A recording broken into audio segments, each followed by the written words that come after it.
আজকে আমি একটি গল্প বলবো। তার নাম হলো তিনটি বন্ধু মাছ। একটা হ্রদ ছিল, একসময় একটা হ্রদ ছিল। হ্রদে তিনটা মাছ ছিল। ওই তিনটা মাছের মধ্যে খুব গভীর বন্ধুত্ব ছিল।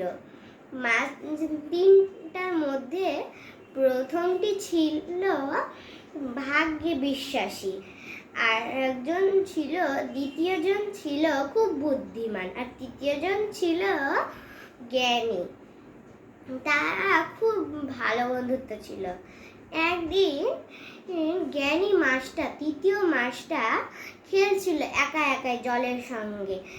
তো খেলতে খেলতে সে দেখতে পেল দুটো জেলে কথা বলছে। সে গোপনে গিয়ে শুনতে গেল। সে শুনল যে প্রথম জেলেটি বলছে যে, দেখো বন্ধু, এখানে কতগুলো মাছ আছে, বড় বড়। এই হ্রদটি তো বড় বড় মাছে ভর্তি।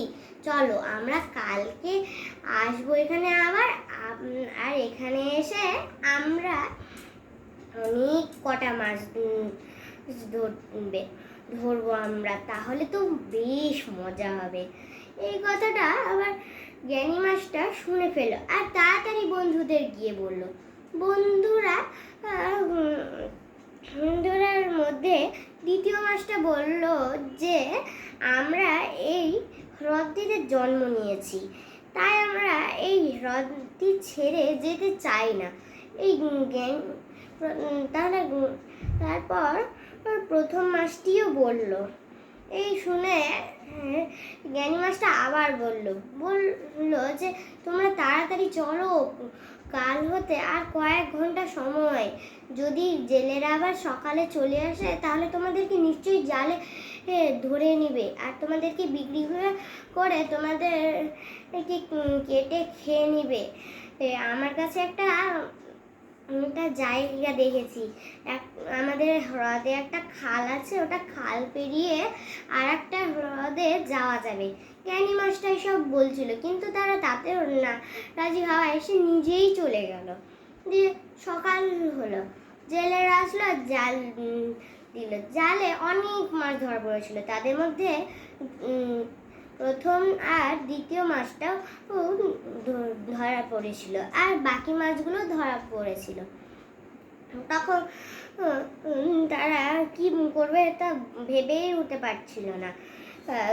বুদ্ধিমান মাছটি, অর্থাৎ দ্বিতীয় মাছটি মনে করত সে তার বুদ্ধি দিয়ে সব সমাধানেরই উত্তর দিতে পারবে, সব ধাঁধারই। তাই সে একটা বুদ্ধি বার করলো, আর সে জেলেদের সামনে মরার অভিনয় করতে লাগলো। জেলেরা ভাবলো যে এই মাছটি তো দেখেই মনে হচ্ছে মরা, তাই ফেলে দেওয়াটাই ভালো হবে। তাই জেলেরা ফেলে দিল, আর বুদ্ধিমান মাছটি প্রাণে বেঁচে গেল। আর তারপরে প্রথম মাছটি অনবরত লাফিয়েই যাচ্ছিল। লাফাতে লাফাতে জেলেরা তার উপর প্রচণ্ড রাগ উঠলো।